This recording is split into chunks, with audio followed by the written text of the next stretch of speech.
Hey there, fellow productivity enthusiasts. Welcome back to my YouTube channel. Today, I've got a very exciting topic that is going to revolutionize the way you tackle your day. I'm going to be sharing with you 5 incredible ways to stay productive throughout the day. But before we dive right into this video, I want you to stay till the end and watch every bit because I'm going to be sharing very valuable content in this video. And also, towards the end of this video, I've got a very important bonus tip for you that you don't want to miss out on. So, grab your notebooks and let's dive right in.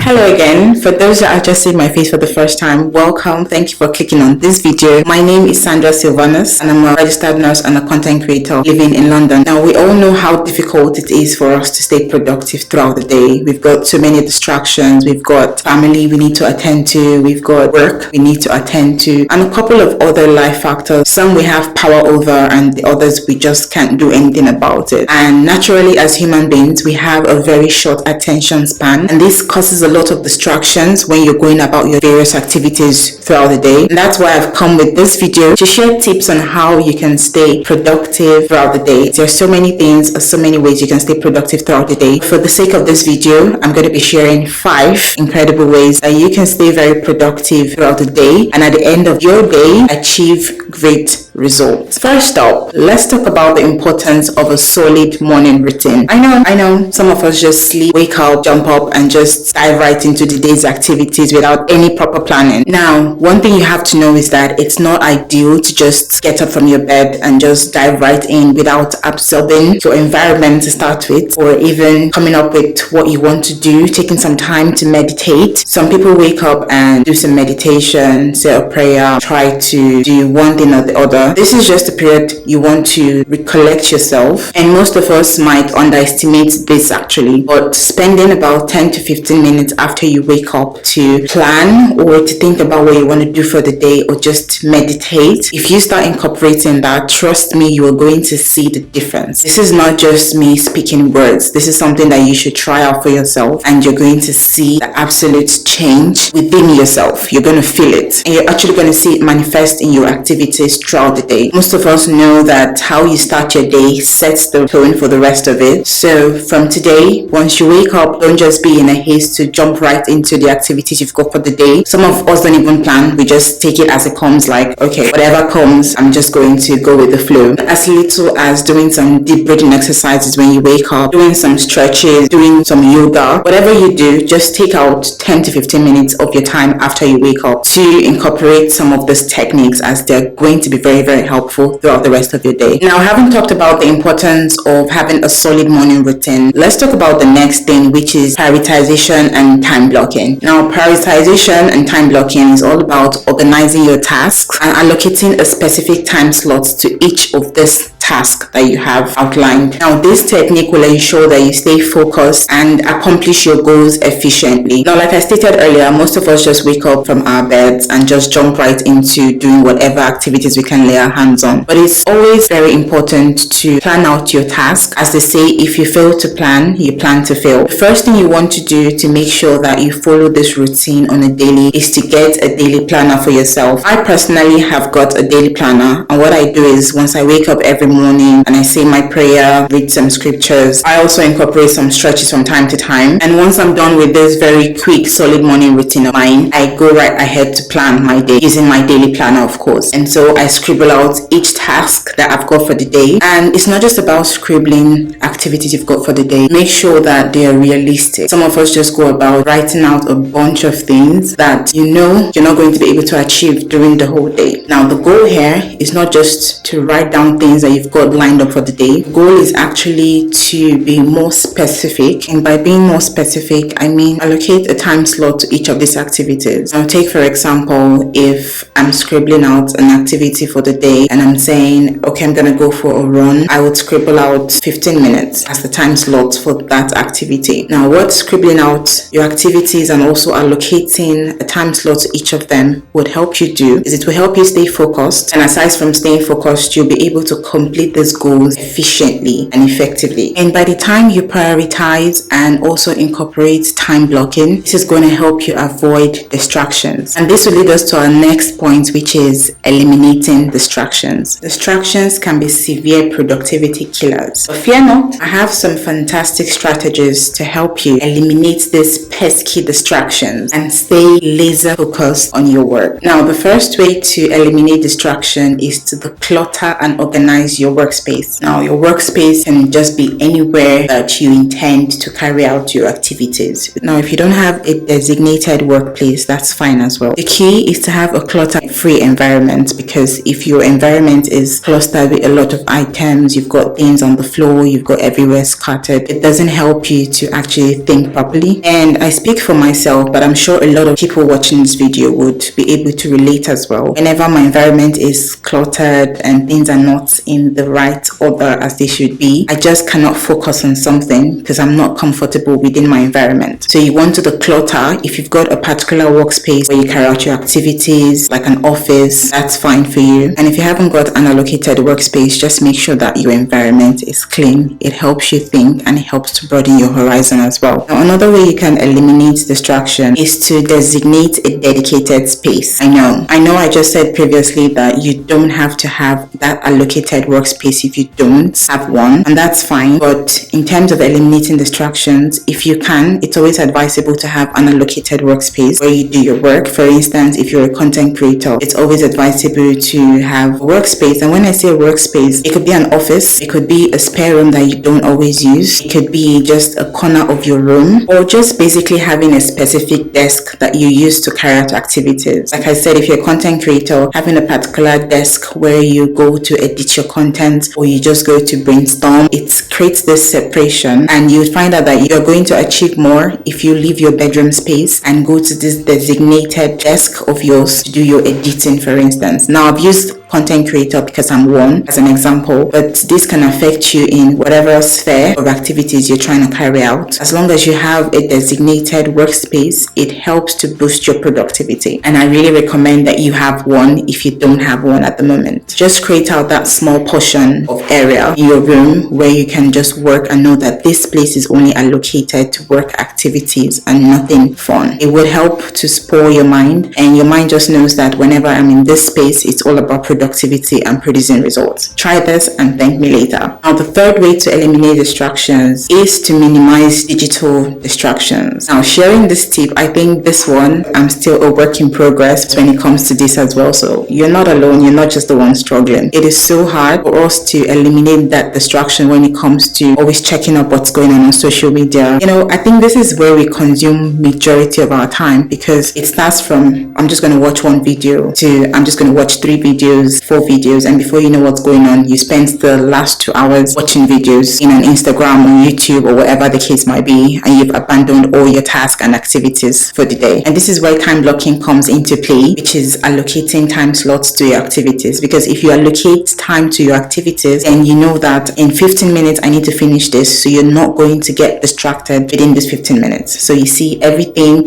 relates to each other. Now, a very simple way to minimize digital distractions is by simply putting your phone on silent mode or turning off your notifications, just so you don't know when messages come into your phone or notifications from Instagram or YouTube, and you don't get tempted to actually open them. And if you don't need your phone at the moment, you could as well just keep it aside, keep it away from your workspace, okay, and then get it when you're done with that activity that you have slated out. And for those people that use desktop as well, you can try to keep your desktop clean and organized, free from game apps or other apps that can distract you, and just keep only the apps that you know that you need for that work at that time. Trust me, if you do this, you're going to be able to minimize digital distractions. Now, the next way to eliminate distractions is by setting boundaries. Now, it's not enough when you've created a workspace, you've decluttered, and you've taken away every digital distraction, especially when you're living with people, you've got family, you've got children. You want to try to set boundaries, and you can do this by communicating to them as well, and telling them that you need this particular time to focus on this work, and also state the things that you want. You don't want distractions, you don't want noise. You need to be open enough to have these conversations with them, because if you just assume that they know, then they really would not know, and you would have people come in to tell you things or come in to just disturb you, especially when you've got children. Whatever it is that you want in that moment, you need to communicate with them, because that's the only way that you would be able to eliminate whatever distraction will come from that angle. Now, you can also do this by using headphones or putting a do not disturb sign at the front of your door, or using a sign just to signal to people not to disturb you, except of course it's urgent or it's an emergency. Now, these are the few ways that I've listed that you can eliminate distractions, and if you incorporate these 4 ways that I've talked about, you're going to see that it will go a long way in helping you kill distractions, which are terrible time wasters. Now, remember that creating a distraction-free workspace is a very personal process, so feel free to experiment and find out what works best for you. Now, moving on to the next way to stay productive throughout your day is by energizing breaks. This is usually underestimated. Taking breaks might seem counterintuitive, but trust me, they're essential for maintaining productivity throughout your day. Like I stated earlier in this video, humans have a very short attention span to things, and you always need your brain to take that moment to cool off and re-strategize again. For instance, it's like using your phone for long hours without any breaks at all. It gets to a time when your phone starts to overheat, telling you that you've used me for a very long time. I need some time to,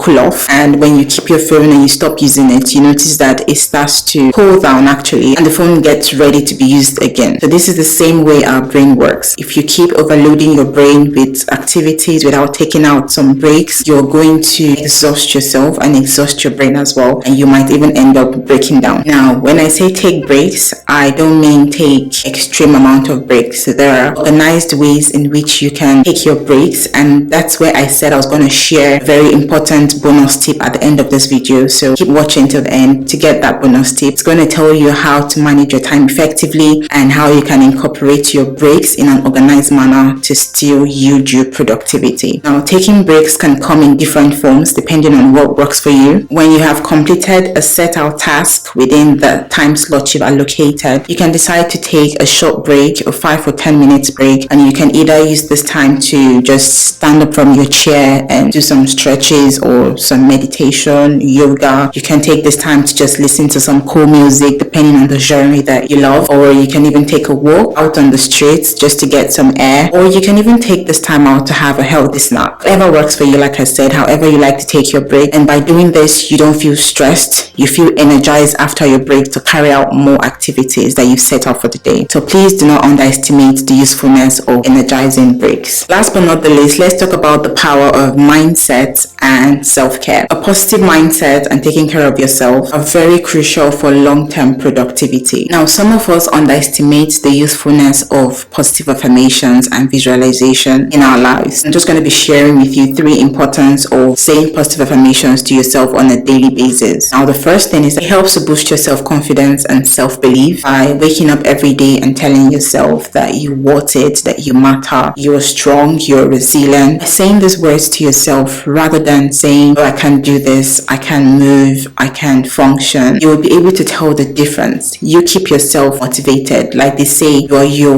own motivator, you're your number 1 fan. So you always want to make sure that you wake up every day saying positive affirmations to yourself. It would also help you enhance your focus and motivation by incorporating positive affirmations into your daily routine. It would help your mind focus on your goals and aspirations, which will in turn help you to eliminate distractions and stay motivated throughout your day. Also, when you visualize success, it tends to help you more when you're facing challenging times rather than when you visualize failure. When you visualize failure, when those challenging times come up, you don't have the motivation to even want to do better because you've told yourself at the back of your mind that you're just not going to do this thing. Succumbing to challenges and not finding ways to actually run through them would lead to less productivity during the day and a feeling of loss of self-worth. So this is another usefulness of positive affirmations and visualization. Key thing to remember here is harnessing the benefits of positive affirmation and visualization technique is consistency and repetition. Make them a part of your daily routine and practice them with intention and belief, and trust me, you'll start to get the benefits or the results from these practices. Also, there are different forms of self-care activities, as much as incorporating a good face routine at morning and at night time. It could be reading, it could be practicing a hobby, or even journaling. Whatever works for you, whatever helps you maintain that mindfulness in yourself is going to improve your self-care. So start incorporating it in your day-to-day activities. And there you have it, sugars. 5 game-changing ways to stay productive throughout the day. Just before we go, I promised to share a very important bonus tip for you guys. Ever heard of the Pomodoro technique? I guess not. Well, you're welcome. For those that have not heard about the Pomodoro technique, it's a very efficient way to manage your time. Pomodoro technique is a time management method based on 25-minute stretches of focused work that is broken by 5-minute breaks. Make sense? Now, the first thing that you want to do with the Pomodoro technique is to pick out a specific task. This could be anything entirely. Whatever task you want to do, just pick out a particular task. Now, once you have selected what this task would be, you want to set a 25-minute timer. So you can use your alarm clocks for this. You can use your phone for this. So you set a 25-minute timer like we've talked about. Once you've set that timer, you want to start carrying out that task immediately. No procrastinations. Don't take that time to start pressing your phone, or you just want to quickly check a message. No. Now, within this 25 minutes, you want to work on that task without any distractions. You want to solely focus on carrying out that task. Once this 25 minutes is done, the next thing you want to do is take a 5-minute break. Not more than 5 minutes, just a 5-minute break. Now, once your 5 minutes break is over, you want to repeat the steps again from the beginning. When you've done the steps for 4 times consecutively, you can then take longer breaks, like 15 to 30 minutes break. So after every 4 Pomodoros, which are these steps that we've talked about, you are allowed to take 15 to 30 minutes break. It's as simple as that. That's what the Pomodoro technique helps with. And you will find out that if you follow this exactly the way it's been stated out, you will achieve much more than you set out to even achieve for the day. And this will just yield you to more productivity and a healthy lifestyle. So there you have it. I hope this bonus tip has really been helpful to you. And I'm also going to start incorporating this Pomodoro technique in my day-to-day activities. Trust me. If you start to incorporate this Pomodoro technique in your day-to-day activities and it actually works for you, please come back to this video and let me know in the comment section how you employed it and how it works for you. And if there are other techniques as well that you use for your time management, please share with us in the comment section. We'd all love to learn from each other. There's always this joy and this good feeling that comes with crossing out or ticking off activities that you've written out for the day that you actually accomplished. There's just this different feeling, okay? And when you're looking at a list of things that you set out to do, and out of 5, maybe you just accomplished only 2. I hope these tips will revolutionize your daily routine and help you achieve your goals like never before. Remember, productivity is a journey, so be patient with yourselves and keep implementing these strategies. If you found this video helpful, do not forget to give it a thumbs up and subscribe to our channel for more amazing contents like this one. Until next time, stay productive and keep chasing those dreams. Thank you so much for watching. And if you have any questions, or like I said, if you want to share your own productivity tips, leave them in the comment section below and I'll be very happy to answer them or engage with your comments. And as always, stay inspired and stay productive. See you in the next video, sugar. Bye.